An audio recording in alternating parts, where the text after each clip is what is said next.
So today in episode 18, we are talking about the most probably biggest hunting country in the world with most of the hunters also hunting in the country, but also going abroad, which is hunting in USA.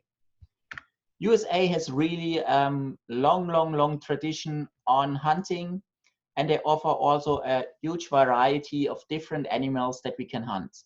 I mean, we have, for example, the elk, which you can find in many places in the USA, but you also have the whitetail, which you see in the upper right, which I think will be one of the most, or if not the most widespread game which you can find in the USA. On the left side, you also see the mule deer, which you can also find in many places in the United States. And then, of course, the pronghorn antelope, which you can find also in many states. And one of the most popular states, I would say, is Wyoming, where they have a really huge population of these very nice antelopes. But besides the normal game or hoofed game, you also have a lot of predators, like you can hunt for the black bear, and you can also hunt for lynx, cougar, coyote, and bobcats and diverse mountain lions, as you can see here. The other opportunity, what you can do in USA is also bird shooting.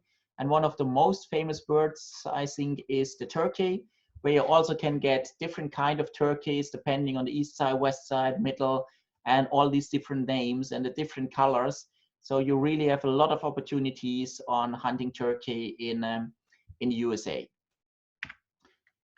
So from accommodation, what we are doing normally is we use hunting lodges, which are in or close to the hunting areas. So these are now some examples of the camps which we have in Wyoming. So it's very nice hunting lodges where you have everything you need.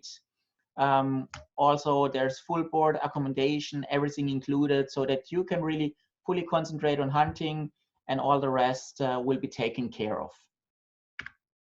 Yeah, the typical vehicles which we are using for hunting is normally the pickup or also sometimes the ATVs, so that we really go into the areas. I mean, most of the areas are really huge, so you cannot just walk there, but you really need to drive there, spot and stalk, look for the game. And for example, when you look in Wyoming, you have very open plains. So it's important to really have a vehicle that you can make a lot of miles to get into the area and to find the animals.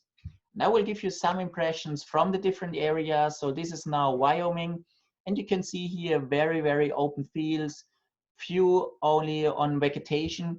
That means you have not a lot of coverage. So if you see now here like the pronghorns or the antelopes, then you really need to find a good spot how you can get to them, and really need to be very careful to get to a close range. And sometimes it's even needed that you really shoot 200, 300, 400 meters, because you just can't get closer to them due to the landscape.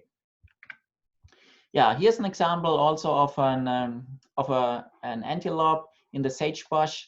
This is also from Wyoming, and as you can see here, quite some hills and valleys. So this is, for example, here you could sneak, similar to what we do in Scotland, for example. When you see here the antelope, you could go here in the valley and then always look up until you get here, and then you can have a good shooting angle so that you can get quite close.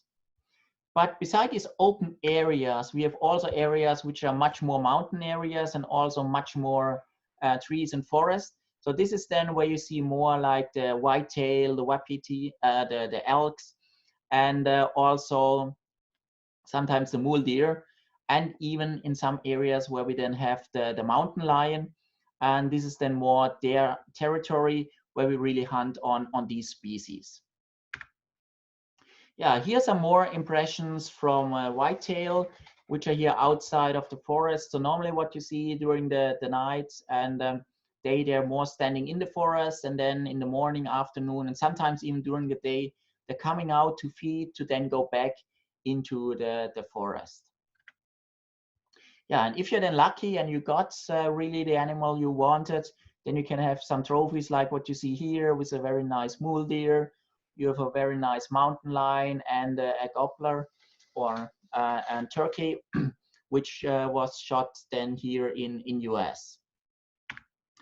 Here are two examples of whitetail. This time it's not from Wyoming as the ones before, but this is now from New York State, up in the Adirondacks, close to this park there.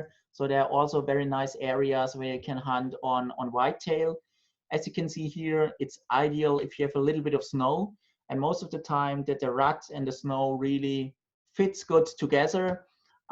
And so if you have 5 to 10 centimeters snow, especially if you often hunt them on the feeding ground, it's perfect, because if there's a little bit of snow and a little bit ice potentially, then the animals are more to walk to the feeding spot.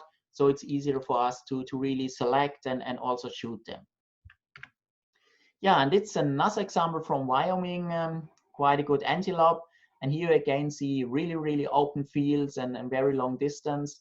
And I think for this one, it was shot on like 400 meters.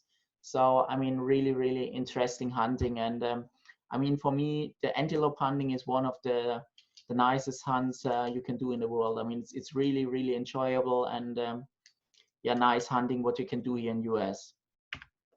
Yeah, with this, that's it. A short introduction in hunting in US. I mean, there are many more game species which you can hunt in US, but this is just an example what we have seen in like Wyoming and also New York State, but many other states have even more animals that you can shoot.